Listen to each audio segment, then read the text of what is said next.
Virou crime ser, assim, pelo menos pra Beautiful People, virou crime você ter ideias de direita, não é? Se você tem ideias de direita, tu já é fascista, tu já É é isso. nazista. Criminalizaram o cara ser conservador. É.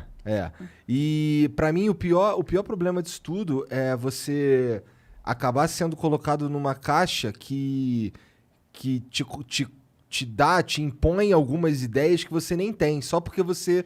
É o espantalho que eu tava mencionando. É. Exatamente isso. Você é reacionário, você não sei o quê. E outra coisa que me incomoda, Igor, é a tática do monopólio da virtude. Nós três estamos aqui, nós três. A gente pode virar e falar, vamos discutir um assunto polêmico. Salário mínimo, auxílio emergencial, qualquer coisa, SUS, qualquer assunto. Vamos partir da premissa que nós três queremos o melhor para os mais pobres ou para a minoria. Vamos concordar com essa premissa? Tá. Então agora vamos discutir os melhores meios. Aí eu vou discordar de você, não, eu acho que o Estado aqui é necessário, não, eu acho que ali isso não está dando certo, aí é um bom debate. Agora, quando eu viro e falo assim, não, você é malvado, você é um cara malvado, você quer que o pobre se foda. Porra, não tem debate. Não tem debate, tá bom, você tá me chamando de... Não tem troca de ideia. E não tem debate. A única possibilidade, Porque quando o cara você é passa mau, dessa primária, cara... é guerra, é tribalismo. Assim, você tá dizendo que o cara quer te escravizar, que o cara é mau, que o cara quer te explorar, e aí, aí vem cá conversar. Não dá, vai sair porrada. Então, eu venho denunciando essa coisa do monopólio da virtude há muito tempo, porque eu acho que isso está impedindo um debate sério. Ah, com certeza. Mas também tem vezes que tu fala umas paradas que te causa problemas. Recentemente no Twitter, tu foi canceladaço, né? Várias vezes. O que foi recentemente? O negócio da vacina, você falou dos mortos lá? Na verdade, eu trouxe um fato, né? Assim, um fato. Morreu mais gente esse ano do que no ano passado de Covid. Pronto, esse é o fato.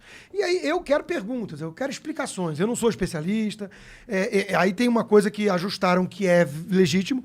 Dessa forma que você colocou, dá a entender que foi no ano todo e a vacina começou a pegar mais pra frente do ano e morreu gente no início também, então tem que ajustar isso. É verdade, dá pra ajustar isso, dá pra quantificar. Mas mesmo assim, teve surto em Israel depois de muita gente vacinada, teve surto nos Estados Unidos. Então eu tô querendo entender. Eu tô com uma matéria aqui, eu até trouxe, eu tô com uma matéria aqui da BBC, que é com base no Imperial College, que diz o seguinte, eu vou ler pra vocês, coronavírus, por que vacinação sem lockdown pode tornar Brasil fábrica de variantes superpotentes? Isso de 5 de março de 2001. Então já tinha essa preocupação, isso é do Imperial College, que a mídia usa como fonte. Ou seja, eu não sou especialista, mas tinha especialista dizendo, e isso pode dar cagada. Se começar a vacinar muito rápido e voltar a circular todo mundo e tudo, isso pode gerar variantes. Mas esse é um negócio argumenta a favor do lockdown, né? Isso é um argumento a favor do lockdown e perigoso em relação a sair vacinando e liberar geral. Eu não sou especialista, volto a dizer. Mas olha que curioso. Tu falou que não ia falar de vacina e tá falando, é o perigo. Mas assim... Eu tô brincando. O ponto é o seguinte. Então vamos tomar cuidado até com as respostas mesmo. Mas assim, nos Estados Unidos e em Israel que eu mencionei, qual é a alegação?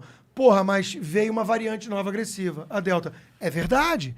Só que no Brasil, essa Delta veio antes e não tinha vacinação. Então morreu muita gente. Aí o cara vira e fala assim, mas isso tudo é culpa do Bolsonaro. Não, aí você não está sendo coerente.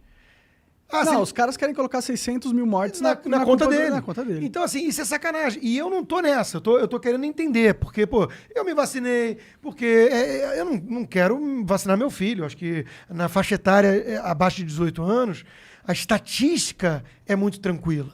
A estatística é a seguinte. Nos Estados Unidos, em 18 meses, morreram menos de 500 pessoas para 73 milhões de população nessa faixa etária. Isso dá 0,00048% de taxa de óbito. Ninguém fica apavorado com uma taxa dessas. Ele tem mais chance de morrer saindo na rua. Saindo na rua? Sim. Afogado. Porra, lá tudo tem piscina naquela porra, morre 4 mil pessoas por ano afogadas nos Estados Unidos. Então, no mínimo, tá mal calibrado o debate. Então, eu tô tentando, e mais do que tudo, Monark, eu tô tentando resgatar a possibilidade de debater. Então, assim, eu provoquei, botei lá os dados, falei, são apenas fatos. Porra, fui cancelado, me mandou e-mail aos fatos, o UOL me esculachou, os caras estão rebatendo um tweet.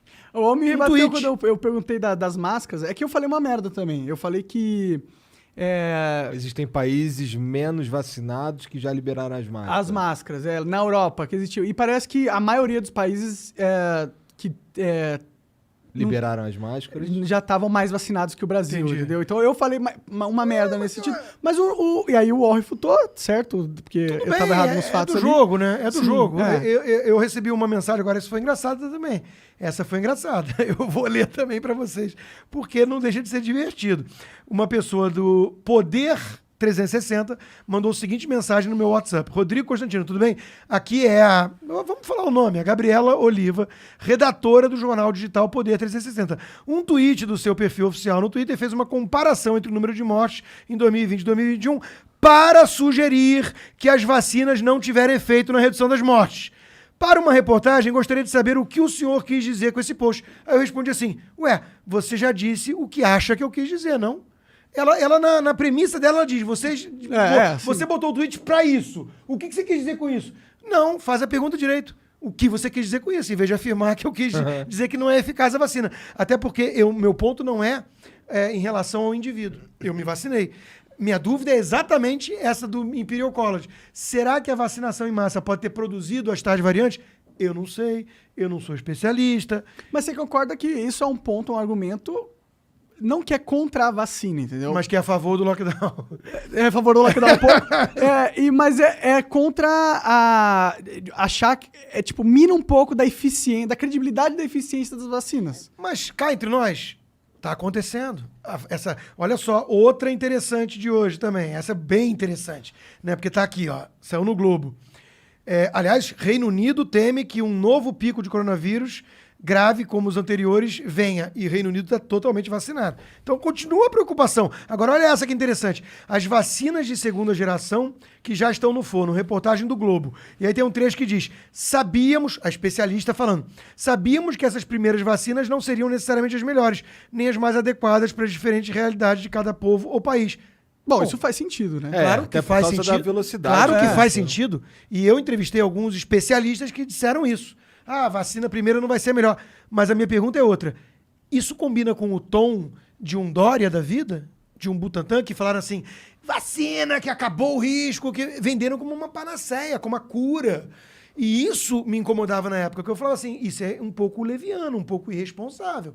É um troço meio experimental, nós estamos aprendendo fazendo. Então, de novo, Monark e Igor, meu ponto sempre foi ter um pouquinho mais de humildade. Nós estamos tateando no escuro em relação a algo novo. Isso demanda uma postura mais humilde. E não é o que a gente está vendo na imprensa, não é o que a gente está vendo na política. Tem um bando de gente falando assim, eu sou a ciência e você é negacionista. Olha a história do monopólio da virtude. Interditaram o debate. Você é negacionista. Que porra é essa? Você não nega que a pandemia existe. Claro que não. Você não nega que é um que mata. Claro que não. Então você não é um negacionista. Eu me vacinei. O Dória me acusou de terraplanista, ao vivo na Jovem Pan, eu com um globo atrás de mim. Um globo. Terraplanista. Porra. Então, esses rótulos vazios, eles visam a encerrar o debate. Encerrar o debate. É porque tem muito ganho político aí nessa discussão. E financeiro. Porque cá entre nós, salva vidas? A princípio tudo indica que sim. Mas custa uma grana, né? Custa. Só a Pfizer deve faturar esse ano mais de 30 bilhões de dólares com as vacinas. É uma grana, né? Não, com certeza. Mas eu imagino que você também, nós concordamos, talvez, que é melhor a gente dar essa chance para essa vacina. Sim. E enquanto não vem uma outra de qualidade melhor, pô. Sim. E você também acredita que essa vacina ela tem efeitos que vão diminuir os riscos? Eu acho. Mas acho que tem que continuar podendo fazer perguntas. Claro. Tem mais gente desconfiada. E aí vamos para um outro assunto que é derivado desse e está sendo confundido. E, de novo, aí não é uma questão de monopólio de virtude. É uma questão de realmente não entender certos princípios liberais, que é assim, você está falando contra a vacina. Não estou. Primeiro ponto. Mas você está falando isso, passaporte vacinal. Eu sou contra a obrigatoriedade. Aí o cara vira e fala assim, mas você se vacinou. O que tem uma coisa a ver com a outra. Eu me vacinei porque eu achei que para mim fazia sentido. Eu sou contra obrigar todo mundo que tem que entrar num lugar ter tomado a vacina. Isso é meio autoritário pro meu gosto. É segregativo também, né? E segregativo. Então, cara, é tão simples entender isso. Pô, o cara é a favor da liberdade de escolha da vacina. E o cara tomou a vacina. Ele não tá sendo contra a vacina. Ele tá dizendo o seguinte, não é porque eu acho que vale a pena, que eu acho que todo mundo tem que ser forçado a esticar o braço e tomar uma injeção. Porra, não é muito difícil entender isso. Não é, cara. Não, realmente não é. É que eu acho que as pessoas, elas têm, aqui no Brasil, elas têm tanto medo e elas são tão rápidas em sacrificar a liberdade em prol deste medo, e a gente tá meio que acostumado, é uma sociedade acostumada, é uma sociedade com medo. E eu acho que a mídia joga muito nisso também. Total, mídia abutre, né? O pânico vende, né? Sim. Alarmismo, desgraça, isso vende. Mas você falou duas coisas importantes, na minha opinião. Primeiro, o medo é um instrumento de controle. Então você dissemina muito medo, pânico, e depois você vem com o controle social. E a segunda coisa interessante é que a mídia faz esse papel meio de abutre, né? E tem interesses, tem um jogo por trás também, né? Então, não era nem isso que eu ia falar, mas eu esqueci o segundo ponto. Ficamos só no primeiro ponto. Então, mas esse ponto é importante. Acontece aqui com certa frequência, cara. Esse É o ponto, ar. É o ar. O ponto esse ponto é importante, que é o ponto de a gente não pode criar cidadãos de segunda classe. A gente não pode ter leis que impeçam a pessoa de ter oportunidade, às vezes porque elas não tiveram acesso à vacina. Sim. Muita gente que não se vacinou, provavelmente aqui no Brasil não tem, tipo... Aqui a gente tem um nível de aceitação à ideia de tomar vacina altíssimo. Exato. Muito diferente dos Estados Unidos, por E exemplo. da França. A França tem um movimento lá radical também contra. Mas assim, de novo, né? Tá tendo um movimento no mundo aí ocidental, né, na Austrália, na Itália, na França, contra, de rebeldia mesmo, contra essa história do controle, do passaporte. E isso eu acho saudável. O meu lado rebelde, ele gosta disso, porque liberdade não vem como licença, não. Liberdade foi conquistada a ferro e fogo. a duras penas, ferro e fogo. Então, nós temos que lutar para manter esse troço. Se relaxar demais e deixar o medo dominar, nós vamos virar tudo província chinesa. E tá dominando aqui no Brasil o medo? Eu acho que sim. Acho que já as pessoas tem estão vários- apavoradas. Esse lance de pedir o passaporte vacinal aí não precisa nem ser uma viagem internacional, nada disso. Pra entrar, por exemplo, no teatro. No teatro, no qualquer show, porra. Nos Estados Unidos tá acontecendo isso. Eu fui no show do Maroon 5, tive que mostrar o o- passaporte. É brabo. E os Estados Unidos, em teoria, é a nação da liberdade. É livre, exatamente. Por isso que está preocupando muita gente o debate todo no mundo, porque a pandemia, ela forneceu o ambiente propício a quem quer vir com esse tipo de controle já, que é uma pauta que já estava em debate.